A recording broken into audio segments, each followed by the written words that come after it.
শ্যামপুর কুদ্দুস পার্কে আবু বকর এন্টারপ্রাইজের বার্ষিক বনভোজন। ঢালাই গাড়ির শ্রমিকদের সম্মান জানাতে আবু বকর এন্টারপ্রাইজের উদ্যোগে অনুষ্ঠিত হল বার্ষিক বনভোজন। শনিবার শ্যামপুর কুদ্দুস পার্কে আয়োজিত এই অনুষ্ঠানে শ্রমিকদের জন্য ছিল নানা ধরনের খেলাধুলা, প্রতিযোগিতা ও সুস্বাদু খাবারের ব্যবস্থা। অনুষ্ঠানে প্রধান অতিথি হিসাবে উপস্থিত ছিলেন অধ্যাপক মতিয়ার রহমান। তিনি শ্রমিকদের কঠোর পরিশ্রম ও অবদানের প্রশংসা করে বলেন, এ ধরনের আয়োজন শ্রমিকদের মনোবল বাড়ায় এবং তাদের মধ্যে পারস্পরিক সহযোগিতা ও সৌহার্দ্য আরও দৃঢ় করে। বিশেষ অতিথি হিসাবে উপস্থিত ছিলেন ইসমাইল হোসেন পলাশ ও মাওলানা হাফিজুর রহমান। তারা শ্রমিকদের পাশে থাকার প্রতিশ্রুতি ব্যক্ত করেন এবং এই ধরনের উদ্যোগকে সময়োপযোগী বলে অভিহিত করেন। দিনব্যাপী বনভোজনে শ্রমিকরা খেলাধুলা, প্রতিযোগিতা ও আনন্দঘন মুহূর্তে অংশ নেন।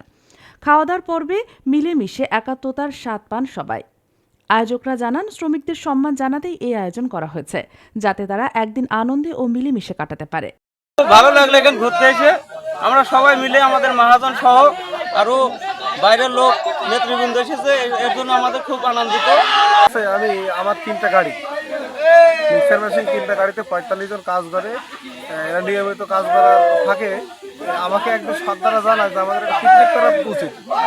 বিষয়টা আমি মাথায় নিয়ে আমি আয়োজনটা করি। আমি শ্যামপুর কুদ্দুস রহমান স্যারের কাছে ফোন দিয়ে আমি বাসটা বুক করি। করার পরে আমি বিশেষ কিছু অতিথি দাওয়াত দিই। দেওয়ার পরে 3 গাড়ির জন্য আমি চেষ্টা করি পর্যাপ্ত পরিমাণে মানসম্মত খাবার এবং খেলাধুলা, পুরস্কারের ব্যবস্থা এবং সবাইকে চেষ্টা করেছি এক কালারের গেঞ্জি দেওয়ার। সব মিলিয়ে শ্রমিকদের আমি মনে করি সম্মান দেওয়া উচিত, কারণ এই শ্রমিকরাই বাংলাদেশের একটা আইডল আমি মনে করি। এই জন্য এরা শুধু কাজ করে যাবে তা না, এদেরও মনে চাই যে একটু ঘোরাঘুরি করি এবং একটু বিনোদনের প্রয়োজন আছে। এই উদ্যোগেই আমি আমার যারা শ্রমিক আছে এদের সঙ্গে যোগাযোগ করি, করার পরে সবাই অনুমতি দেয়, দেওয়ার পরে অনুষ্ঠানটা করি।